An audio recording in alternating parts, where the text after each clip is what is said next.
nous relevons que le 16 avril 2025, le prévenu, le délinquant que nous vous présentons, Monsieur le Président, ordonna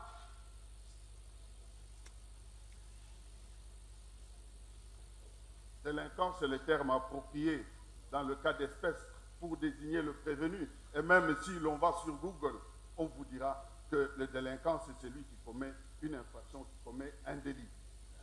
Que les gens ne soient pas offusqués. Nous avons la mesure de la terminologie et nous l'utilisons conséquemment. Agissez pour que la justice renaisse. Agissez pour que la République soit réhabilitée. Agissez pour que plus jamais l'argent de mort ne serve à enrichir les vivants. Nos réquisitions, nous les présentons en ressassant dans les lignes principales les faits de la cause. Et déjà, notre requête était explicite à ce sujet, mais pour rafraîchir la mémoire, nous disions que le 16 avril 2025, le prévenu ordonna par ordre de paiement numéro 850-CAB-ME-JGS-CF-2025 le décaissement de 19 900 000 $. Décaissement du compte du ministère de la Justice pour que cette somme soit virée vers le compte de Zion Construction au prétexte de l'exécution des marchés publics de construction d'une prison à Kisangani, dans la province de la Chopo, un jour seulement, après l'ouverture de ce compte.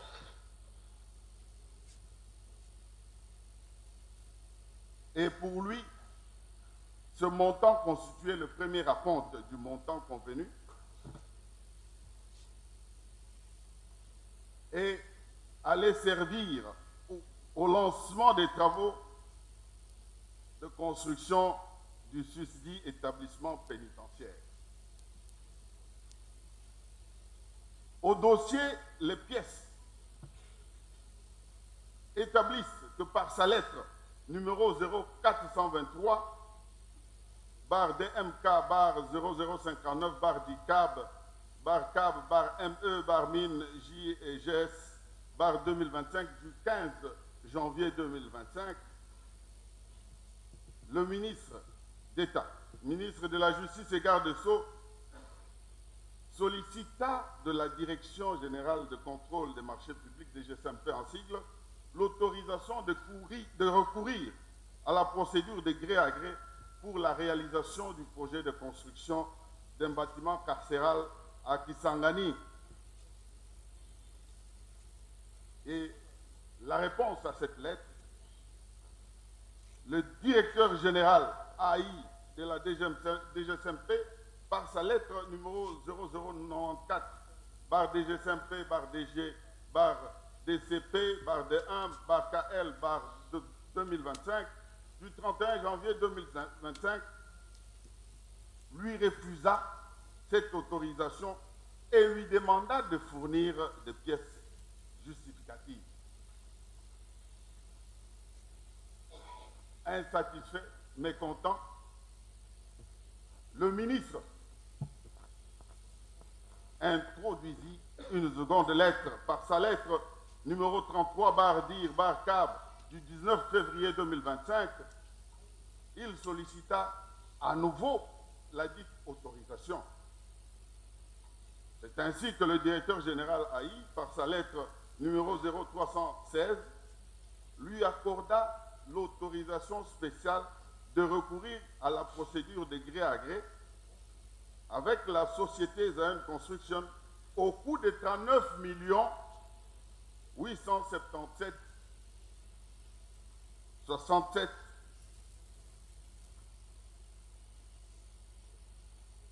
hors taxe. Il autorisa de la manière qu'elle a décrite ici devant vous. Et lors de son audition, déjà, a accordé l'autorisation sans que ce dernier ait fourni les pièces demandées. À la première lettre, on lui dit qu'on ne peut pas lui accorder l'autorisation spéciale de recourir à la procédure de gré à gré sans introduire les pièces qui avaient été demandées. Et cette fois-là, il invite le général Haï à son cabinet pour lui tenir un langage sec et dur que Madame la directrice a considéré comme étant des menaces ou des pressions exercées pour qu'elle cède. Par la suite, en date du 14 avril 2025, un contrat de gré à gré relatif à la construction d'un immeuble carcéral composé d'un rez-de-chaussée plus 2 étages sur le site nommé Kandangwa à Kisangani dans la province du Chopo fut signé entre le ministre d'État, ministre de la Justice et garde des Sceaux prénommé, et la société précitée représentée par Madame Ange-Marie Aurore Inamaoro, gérante de cette dernière, qui l'a enregistré au guichet unique de création d'entreprise le 28 mars 2024 sous le numéro KNG RCCM 24-B-01204 avec un capital de seulement 5 000 $ américains. Cette société n'avait ou n'a jusqu'à ce jour ni personnel administratif ni personnel technique qualifié. Et en ce qui concerne les associés, au départ, il n'y en avait que 2. Mais à la déclaration générale des impôts, à la DGI, il n'était déclaré qu'un seul associé. Le projet en question était financé par le ministère de la Justice et garde des Sceaux et ce contrat, conclu au prix de 29 millions, sans TVA et hors les autres taxes, payables en 4 tranches de 23 200 000 $, soit 80%, 2 900 000 $, soit 10%, et 1 450 000 $, soit 5%. Chacune de ces sommes était à payer au compte, selon le contrat. Était à payer, le contrat indiquait que cet argent devait être payé au compte numéro 000 111 500 662 00 12 29 29 26 02 33-BCDC ouvert dans les livres de la banque Equity BCDC sous l'intitulé Zion Construction. Mais en date du 15 avril 2025 et après concertation entre Consent Moutamba et l'associé gérante Inamaoro, cette société Zion Construction ouvrit un autre compte, pas celui indiqué dans le contrat. Ouvrit un autre compte, le compte numéro 2501-011 45 17 501-47 USD dans les livres de la Rabank sous le même intitulé que ci-dessus, donc Zion Construction. C'est ainsi que les fonds provenant du compte du ministère de la Justice, ouverts dans les livres de la Rabank sous l'intitulé Mine Justice VC Trivao, seront versés dans le deuxième compte qui a été créé pour les besoins de la cause un jour avant le virement. Par sa lettre numéro 79 du 1er avril, 2025, le prévenu sollicita de la Première ministre l'approbation du contrat de gré à gré avec la société précitée. Mais en sollicitant cette autorisation, le ministre, en date du 1er avril, disait dans sa lettre qu'il avait annexé le contrat à approuver à sa demande. Il y a lieu de se demander bien quel contrat, parce que lui-même a dit qu'il n'y a qu'un seul contrat, et ce contrat est signé le 14 avril. Mais le premier, quand on a écrit à la Première ministre, c'est quel contrat qu'on lui transmettait. C'est pourquoi vous comprendrez que par sa lettre du 8 mai 2025, Madame la Première ministre, sous la plume de son directeur de cabinet, instruisit le ministre d'État, ministre de la Justice et garde des Sceaux, de surseoir à la procédure d'attribution de ce marché en attendant son approbation, et ce, conformément à l'article 15 de la loi relative au marché public. En réalité, Madame la Première ministre se retrouvait sans contrat à approuver. Le contrat ne pouvait effectivement pas exister parce que nous venons de vous dire que le ministre avait sollicité une autorisation spéciale de conclure, de procéder, de recourir à la procédure de gré à gré. Cette autorisation lui a été attribuée après ces pressions. Mais même attribuée dans un marché public, une des conditions substantielles, c'est le prix, le coût du marché. L'autorisation qu'il avait reçue, c'était une autorisation du marché de 39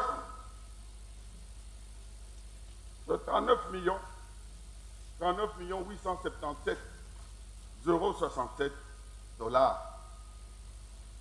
Pas le marché de 29 millions, qui était, selon les experts que nous avons fait comparaître ici, un second marché pour lequel il fallait recourir à nouveau, retourner à la DGCMP pour obtenir d'abord l'autorisation spéciale préalable de procéder, de recourir à la procédure de gré à gré.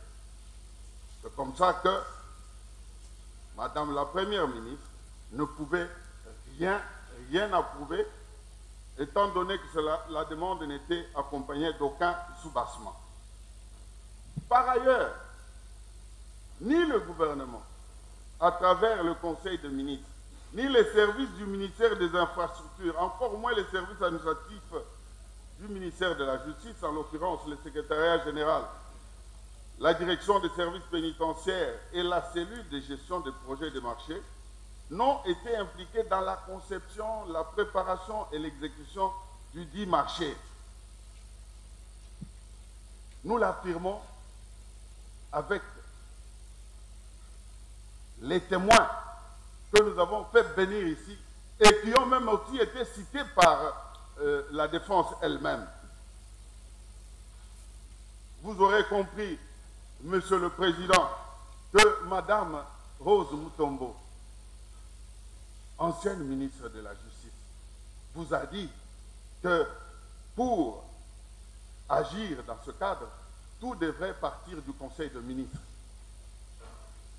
Monsieur le prévenu que vous avez devant vous, lors de son audition, que ce soit ici, que ce soit même au parquet, a tenté de vous faire croire que le gouvernement pouvait, ou la haute hiérarchie pouvait lui donner des instructions verbales. Nous avons donné lecture du procès verbal de la réunion qu'il invoquait. La réunion du Conseil de ministres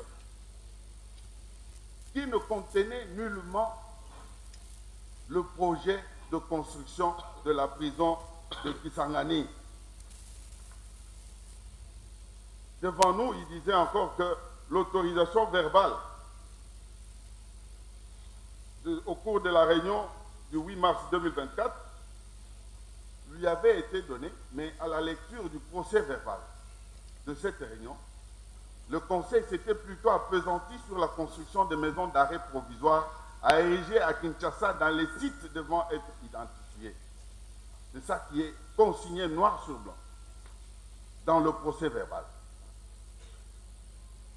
En ce qui concerne la société attributaire du marché, l'instruction à l'audience a permis de retenir d'abord que le prévenu lui-même ne s'était pas préoccupé de vérifier son existence effective.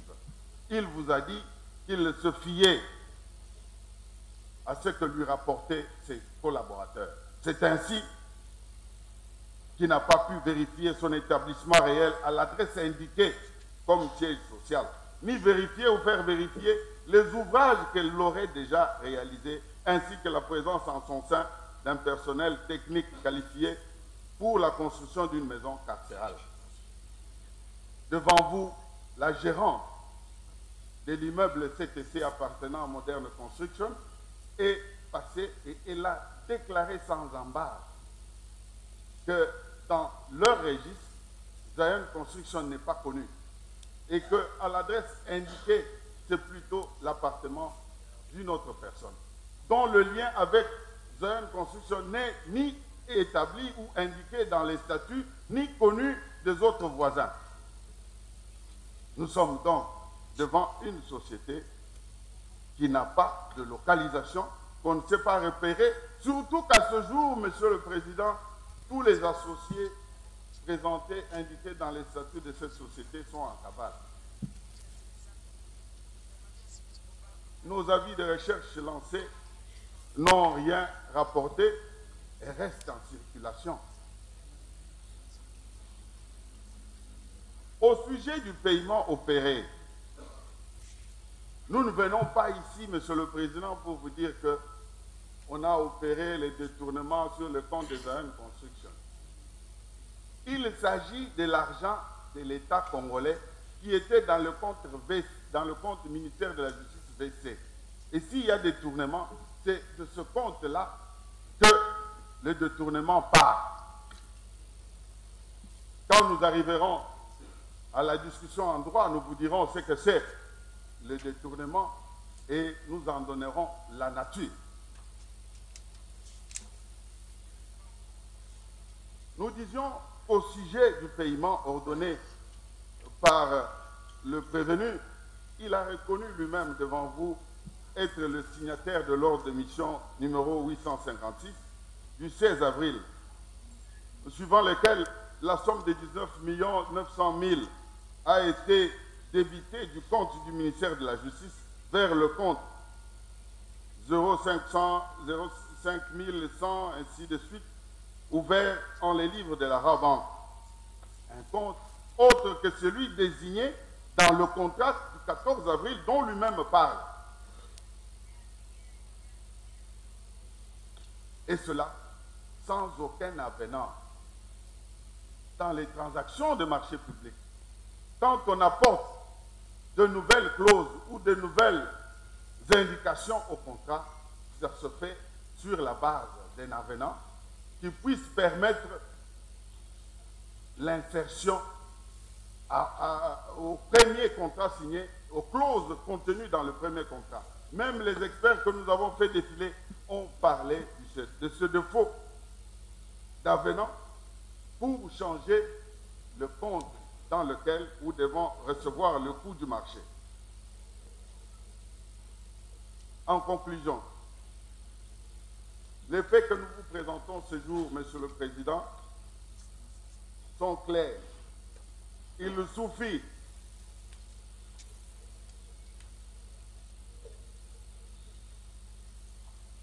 de comprendre que l'argent de l'État devait rester dans le compte du ministère de la Justice. Et si l'on voulait le protéger dans les marchés publics, les experts ont dit, la DGSMP, l'autorité, l'ARMP, a dit ici que c'est l'autorité contractante, s'il faut constituer un séquestre, qui ouvre un compte séquestre. Et ici, nous avons été éclairés par la Cour qui a demandé à l'expert de la Rabanque s'il était possible que le ministère ouvre un compte séquestre, un sous-compte séquestre dans son compte courant. C'est ça la bonne procédure qui aurait été suivie si l'on voulait protéger l'argent de l'État. Mais d'un trait, on a choisi de le sortir du compte de l'État pour l'envoyer vers le compte de Zion Construction, qui est une société de façade n'ayant pas un siège social, tout autant qu'elle ne dispose pas de garanties bancaires, ainsi que de capacités techniques ou administratives connues. Et le site prévu pour la construction n'a jamais été localisé ni reconnu par les autorités administratives ou judiciaires de Kisangani. L'ancienne ministre Mutombo vous a dit ici que avant d'engager, de commencer les travaux, il convient d'impliquer tous les services compétents, et notamment les services des affaires foncières, pour obtenir d'abord le titre de la concession devant recevoir la construction de cette prison. Elle a donné l'exemple de prison de Mounzenze, de prison qu'elle a construite, fait construire elle-même, ou dont les travaux ont été entamés. Elle a donné l'exemple de la prison de Mounzenze à Goma, la prison de Sake et la prison dont les travaux avaient commencé à Maluku, en précisant que tout doit partir de l'autorisation pour l'utilisation des fonds, comme ceux provenant du compte ou de l'arrêt de la Cour internationale de justice. Il faut absolument partir de l'autorisation du gouvernement donnée au Conseil de ministres. Mais les faits ont établi que le ministre avait choisi non seulement de mettre à l'écart tous les services administratifs devant cette procédure.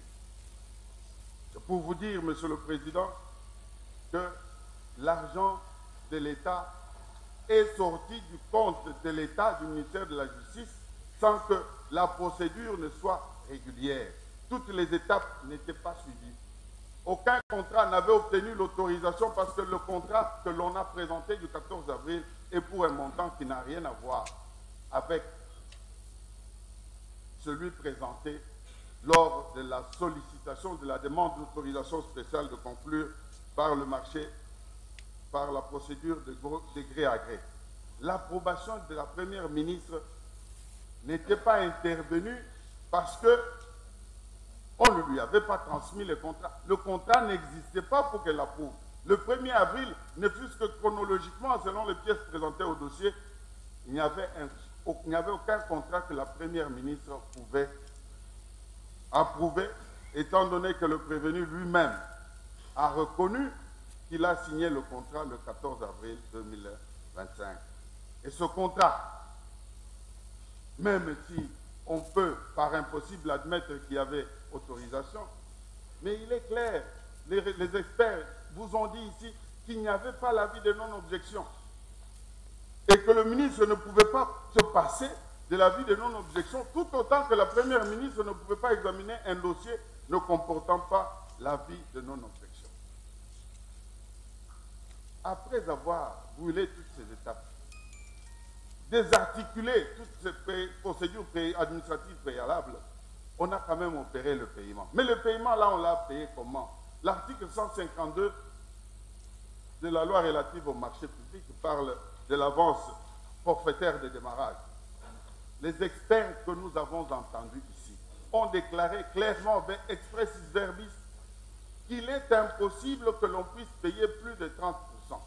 Et que même les 30% là, on ne peut pas les payer quand les travaux sont au niveau 0%. Nous avons toutes les déclarations des témoins, nous avons toutes les déclarations des experts, ils sont catégoriques et péremptoires. Ils vous disent carrément que ce paiement est irrégulier. Pourquoi? Parce que d'abord, fait de manière à éviter toute traçabilité, vous concluez un contrat mais l'argent, vous concluez un contrat qui indique un compte devant recevoir l'argent, et peu après, sans avenant, vous changez de compte.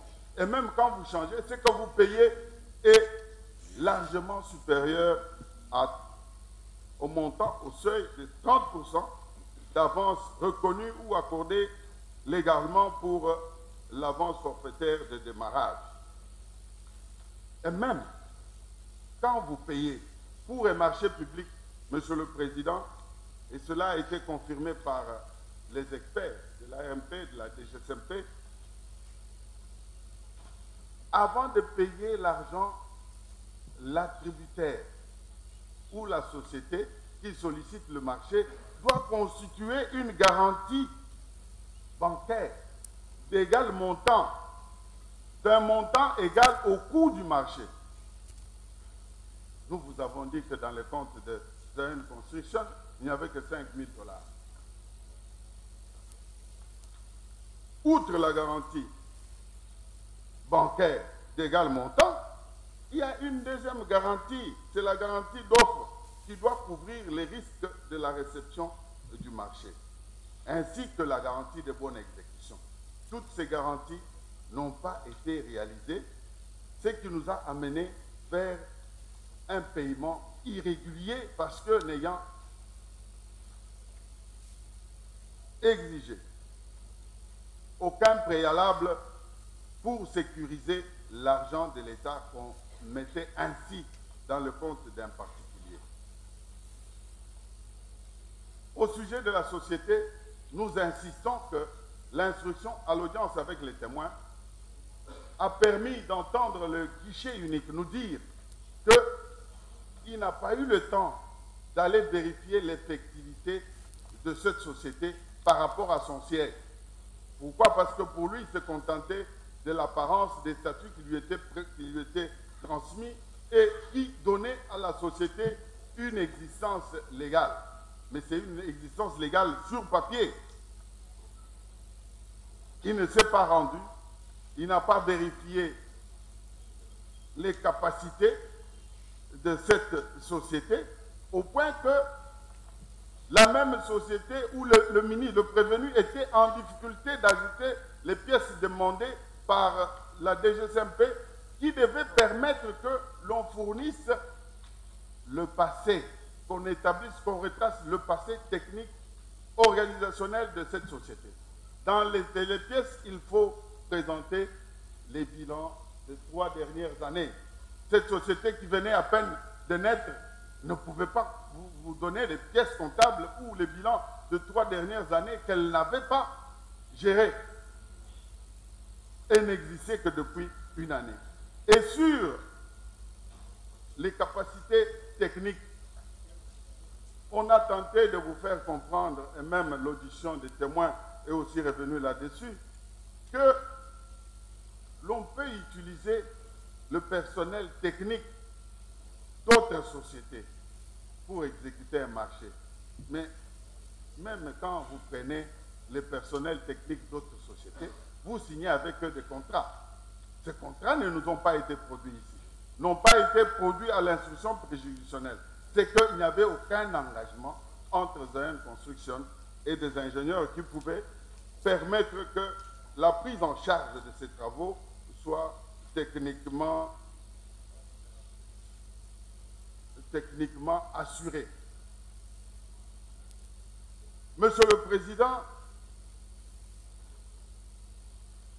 nous vous prions de bien vouloir considérer les faits tels qu'obtenus des pièces fournies au dossier par le ministère public par les parties, auxquels nous ajoutons l'instruction à l'audience et les différents témoins qui sont venus ici nous éclairer sur la manière dont le dossier projet construction de la prison a été géré.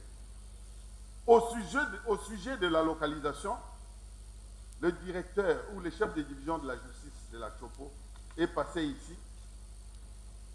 Lui, qui devait être utilisé pour remplir toutes les formalités préalables localement, il vous a dit qu'il a reçu une délégation et il n'avait pour mission que de les accompagner vers l'endroit que eux allaient lui indiquer, Ils sont allés sur le site et c'est comme ça que, quelque peu désintéressé, il est même resté sur la chaussée et il a laissé les autres entrer seuls.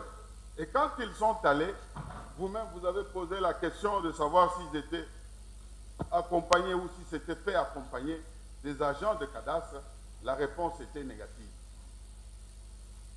Des gens qui ne connaissent pas le plan d'aménagement de la province de la Chopo, ils descendent sur le terrain, ils indiquent dans une brousse un lieu en prétendant que c'était là que devait être érigée la prison. Ça, ce n'est ni plus ni moins qu'une aventure bien orchestrée. Au sujet du compte, heureusement qu'aujourd'hui, à la dernière minute, nous avons pu entendre la Rabanque qui nous a permis de comprendre que le séquestre sur ce compte n'existe que dans l'imagerie délinquante du prévenu. Parce qu'en fait, on ne peut pas concevoir que la banque elle-même qui tient ce compte, qui le gère au quotidien, ne puisse pas être engagée dans la détermination du régime ou de la nature de ce compte. De manière essentielle. Nous vous avons dit que le séquestre est soit conventionnel, soit judiciaire. Et comme il n'a pas été produit une convention de séquestre, comme il n'a pas été produit une décision judiciaire constituant le séquestre, c'est clair que ce séquestre-là n'est qu'imaginaire. Le compte qui a reçu l'argent, c'est un compte courant, totalement à la disposition du titulaire, et sur lesquels nous revenons. La banque a retenu quelques frais. Elle vous a dit que c'était les frais de tenue de compte, parce qu'effectivement, c'était un compte courant. Tous les arriérés sont défalqués sur la première somme qui arrive. En fait, défalqué, ne pensez pas que c'est la banque, c'est le titulaire du compte qui prend sur son argent et qui paye à la banque pour les services rendus par la banque. Vous avez utilisé un compte dans les livres de la Rabanque et dès que vous recevez un paiement venant de n'importe, comme c'est votre argent, ce n'est plus l'argent de l'État, on défalque tous les frais que vous avez générés par les opérations antérieures, de telle sorte qu'à ce jour, n'allez plus chercher les 19 900 000. Cette somme a déjà été un tout petit peu égratignée. L'argent de l'État, même si c'est $1, c'est déjà suffisant. Il faut le respecter. Et ici, dans ce procès, ce que nous voulons vous faire comprendre, Monsieur le Président, c'est de comprendre clairement et facilement que l'argent n'était plus dans le compte de l'État et l'argent n'appartenait plus à l'État. Et ça, le témoin de la Rabanque l'a clairement dit, que l'argent appartenait à Zion Construction, titulaire du compte. Et Zion Construction, en acceptant que l'argent soit versé sur son compte, s'était déjà approprié, avait déjà adhéré à ou choisi de s'approprier de cet argent.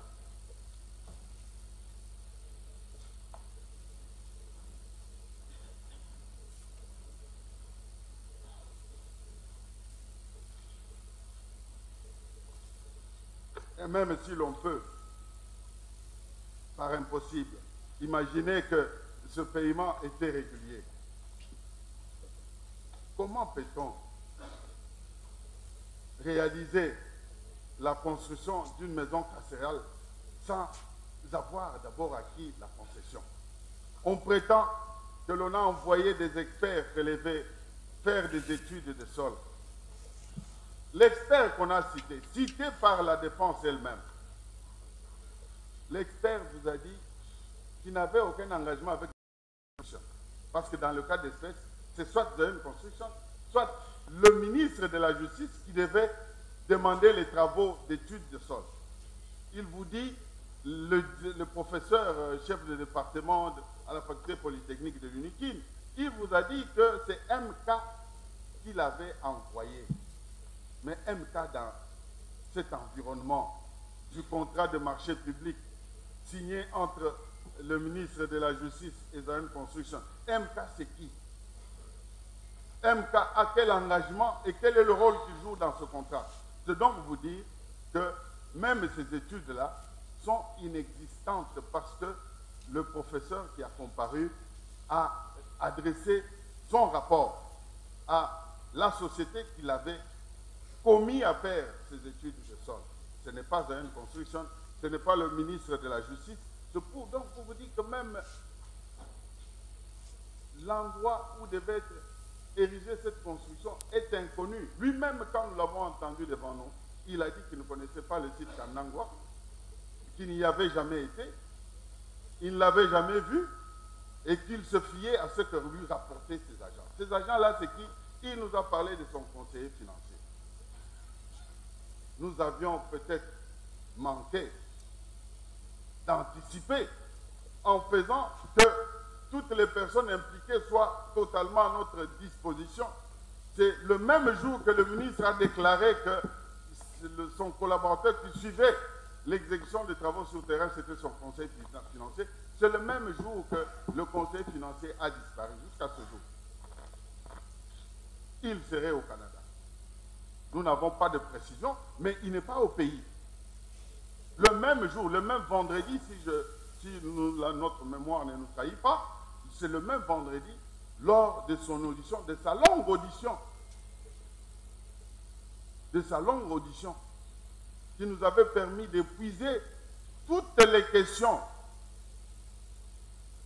que le lendemain, nous apprenions que le conseiller financier, parce que le lendemain, nous lui avions décerné un mandat de comparution, que le conseiller financier en question avait disparu. Voilà, Monsieur le Président, si nous pouvons nous synthétiser, nous allons vous dire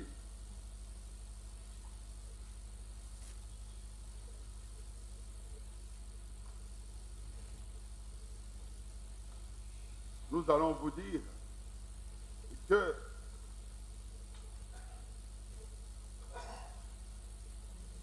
cette affaire met en action une société de façade. Une société de façade parce qu'elle n'a pas de siège. Au service des impôts, on n'en connaît pas les agents. À la sécurité sociale, mêmement, parce que nous avons des confirmations au dossier. Et au départ, le contrat était de 39 millions qui, par la suite, va se muer en contrat de 29 millions sans avenant.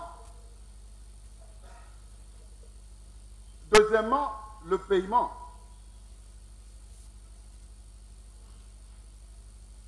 Sur le paiement, nous avons relevé, en exposant les faits, qu'en dépit des faiblesses liées à l'absence de la capacité financière, du manque d'un personnel administratif et de l'expertise, le ministre d'État préqualifié ou dont nous parlons présentement a procédé au paiement de la somme de 19 900 000 à cette société dans son compte ouvert dans les livres de la Rabanque, compte ouvert un jour seulement avant le paiement.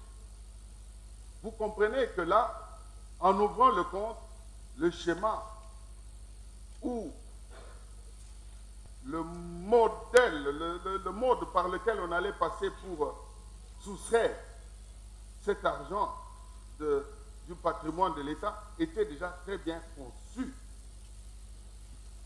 Et même en le faisant, la loi impose une proportion de l'avance forfaitaire de démarrage qui est fixée à 30% pour les marchés de travaux publics. C'est ce qui suppose que le premier paiement, en principe, devrait être de 8 970 000. Mais vous allez comprendre qu'ici, c'est plutôt 19 900 000, ce qui nous amène à 66% d'avance. Ce paiement est effectué sans aucune garantie bancaire d'égal montant.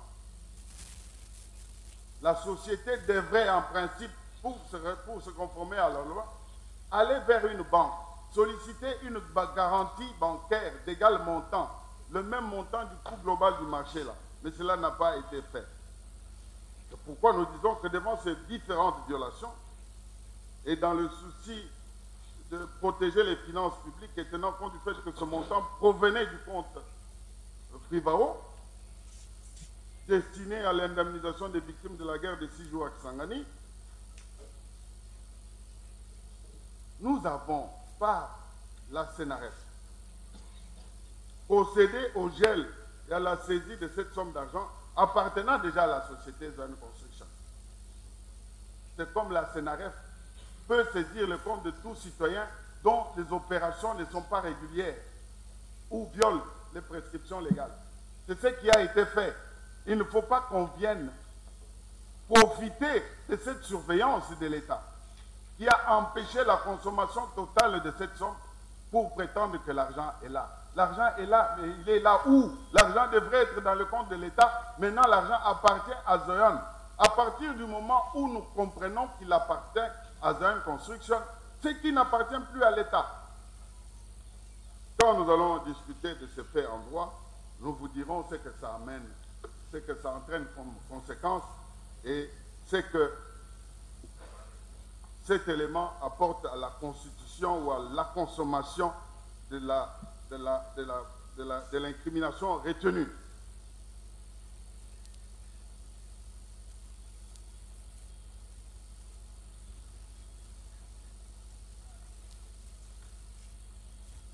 Voilà, Monsieur le Président, les faits tels que nous les circonscrivons de manière lapidaire et nous allons solliciter de votre part une petite suspension pour nous permettre de nous soulager ou de satisfaire un besoin physiologique et revenir à Gaïardi, continuer nos réquisitions et utilement les développer en droit. Cela étant, nous soumettons notre demande de suspension et restons à votre disposition.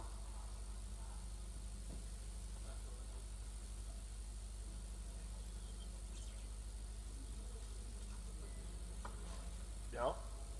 L'audience est suspendue pour 15 minutes.